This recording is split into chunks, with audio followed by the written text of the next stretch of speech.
Radio Raheem here in Macau, China, with none other than Roy Jones. You're a busy man out here this weekend, man. You're going to be calling the fight. You're going to be in the corner.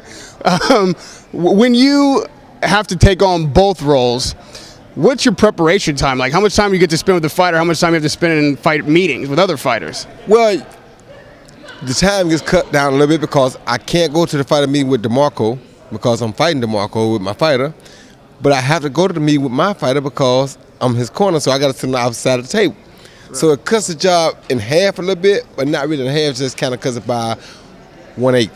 Because now I don't see DeMarco, which is one fighter, but I am on the opposite side of the table with the other fighter.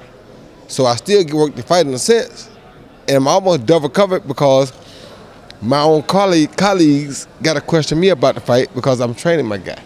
Then I got to get back on that side of the table and do the other 3 fights. Now, your colleagues, they're, analysts, critics themselves. Are they honest with you about what they think? And when you hear their them analyze your fighter and shape up the event, do you ever tell them, you guys are off the mark here, my boys really got it? No, they can talk and say what they want to say. I mean, that's their job. Their job is to say what they truly think. So I can't be mad. Everybody's entitled to an opinion. My guy's job is to go out and prove them wrong if they do say something that's wrong. So I can't really argue with that. I mean, it's our job as a team, me and my guy, to go make sure we prove everything negative that somebody says wrong. And if we can't do that, then we can't argue. So. Now, you've been in the ring for big events countless times. This is old hat to you. But being in the corner and somebody else having to do the fighting, what kind of anxiety is that like for you to know that you can only control so much? Well, you got to know that going in. As a trainer, when you accept the job, you know you're only going to be able to control so much. But the part of how I pick who I'm going to train is I got to have a guy who's going to go out and do all that he can to make sure that he does what I ask him to do, so that the little bit of control that I can have, I do have. So, or the little bit of influence I can have, I do have. So my goal is to get him right and ready, influence him to believe in my game plan, then expect him to go out and carry out our game plan. Now, when it comes to game plan, that's what coaching, being a cornerman, is all about. Across the ring from you is world famous and accomplished trainer, Hall of Famer Freddie Roach.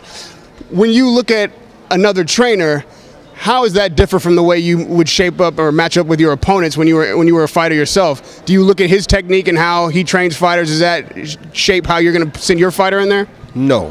What me and Freddie look at and see in one another has nothing to do what our opponents what our fighters are going to do to one another. So I can look at Freddie all I want. Me and Freddie ain't fighting. Freddie ain't fighting me, and I'm not fighting Freddie. So I can't prepare the same as I would if I were going to go in and fight Freddie. That's different. I'm not fighting Freddie. My fighter is fighting Freddie fighter. They have their things they do well, their things they don't do well. Which one of us can look at the other guy's weakness and capitalize on it will be who will come out victorious. That means that we got to both have open minds to be able to look at these guys to dissect them, not one another. The fighters. It's not about me and Freddie. It's about the fighters. A lot of press has been talking about you changing Vargas's stance so that he could get more power.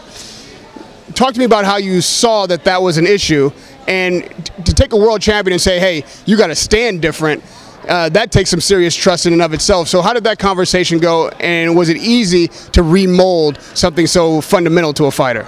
Very easy to remold him because he believed in what I told him.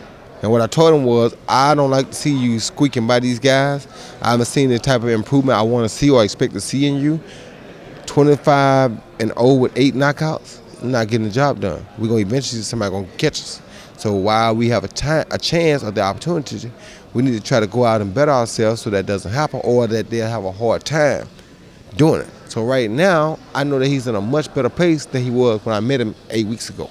You understand what I mean? Now he's in a position where if a guy beats him, he gonna have to work to beat him. You ain't gonna just get lucky and beat him or outwork him because all he does is come out and work hard. No, he's coming out there with a whole game plan right now, a whole fight situation in his head that you gonna have to adjust and make some changes with, or else you gonna be in trouble. And that's what I wanted to happen. Now he's gonna be punctual whether he wins or loses. Before, he wasn't punctual. He won them, thank God, but he could have lost them because they were so close. This time, no. Either he gonna beat your behind or you gonna have to beat his behind. And that's what I wanted to put in. And lastly, Roy, with all that said and the changes that you've made, give me a prediction for Sunday morning here in China, Saturday night back in the States. How's this fight gonna play out? With the Algeria-PACQUIAO fight being what it is, I don't know how that fight's gonna play out because I think Pacquiao is the better fighter on paper, but Algieri is a competitor and a guy who comes to win. So the first couple of rounds will tell us how that fight might go. As far as Vargas goes, I think Vargas will be, if not the best, he'll be close to the best performer on the card that night, because I think they're going to see a different Jessie Vargas, and they're going to see a guy that, if Pacquiao does win, who is going to prove Saturday night that he's capable of getting in the ring and competing with Manny Pacquiao. Thank you, Roy Jones. All right, Raheem. I'll see you after the fight. Radio Raheem with the legend, Roy Jones.